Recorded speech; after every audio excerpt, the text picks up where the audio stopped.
Hi, my name is John Mead.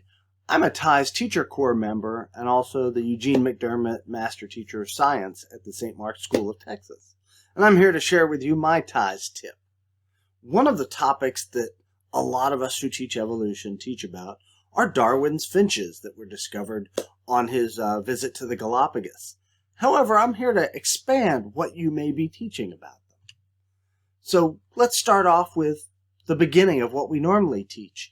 We normally teach that the finches were discovered during his 5-year voyage on the Beagle, and that he stopped at the Galapagos Islands in the fall of 1835. And while there, he saw the finches, collected a bunch of them, and then returned back to England with them. But what most people don't realize is that actually Darwin misidentified the birds initially.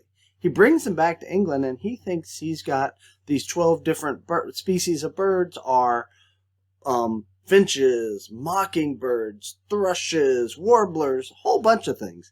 And he was totally wrong on that, because that wasn't, while a great naturalist, birding in the New World was not his expertise, shall we say.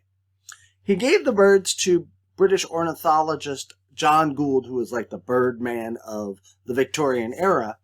And it was Gould who realizes they're all finches, and he publicly describes them for Darwin and gives us the idea that they are indeed what we become to know as the Galapagos finches or Darwin's finches.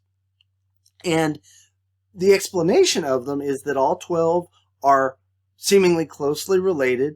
They are descended from a single species that came over from the South American mainland, and they varied in body size and beak size, and the beak size is the focus of what most of us are teaching, that the large-beaked birds specialized in cracking open tougher seeds, whereas the smaller-beaked birds focus more on insects, small seeds, and even fruit.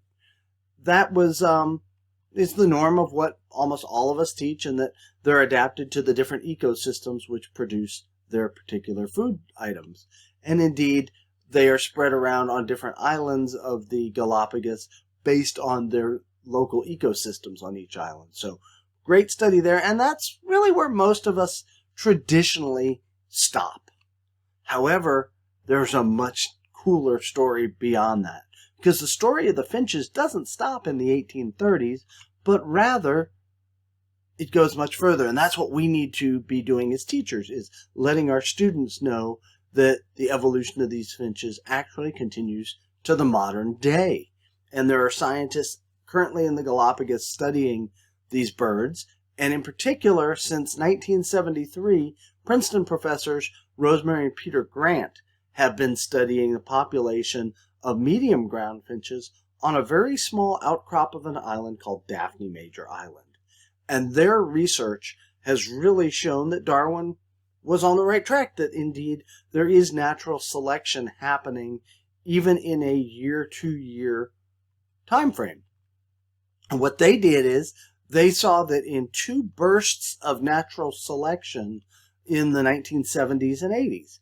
The first one was there was a massive drought in 1977 for the island that resulted in a massive die-off of the birds, but also the fact that the only food left on the island were larger, harder to crack seeds.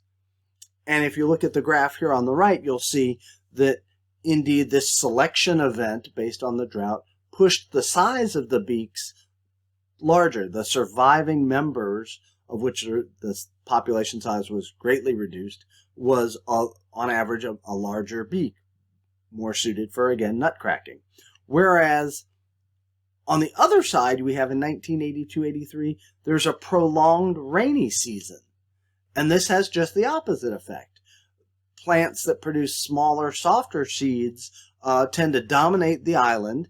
And as a result, you can see this event labeled as El Nino in 1983. After that, you see a significant decrease in beak size as they adapted to the food supply that was available and more numerous. And so this is a great example for us of being able to see natural selection in relatively modern times. That this, again, is not a storyline that ends in the 1830s. And it also, if you're interested, there are other things we can consider when we think about the study of the finches. We can use it graphing. We can talk about experimental design. How would you design experiments like this? Ecology is an issue that comes up. Genetics. What is the genetics of bird beak size? Climate, of course. The idea of a species concept. There's even new work coming out from the grants over the last couple of years suggesting perhaps some hybridization between the medium ground finch and some large ground finches that have immigrated to the island. And that also ties into the idea of island biogeography. So a lot of different topics that could easily be covered. And to let you dig into it a little bit more, since this is just a short tip here, HHMI probably has, in my mind, the best resource on this. They have a resource, The Natural Selection and the Evolution of Darwin's Finches, has various activities, and in particular, linked to their really good short film on the grants and their work, so you get to see a lot more of the details of what I've been telling you about. And you can also then read the book, The Beak of the Finch, which won the Pulitzer Prize by Jonathan Weiner, and a superb book to give you more detail there. So I hope this has been helpful. Certainly feel free to explore and dig a bit deeper. Thanks.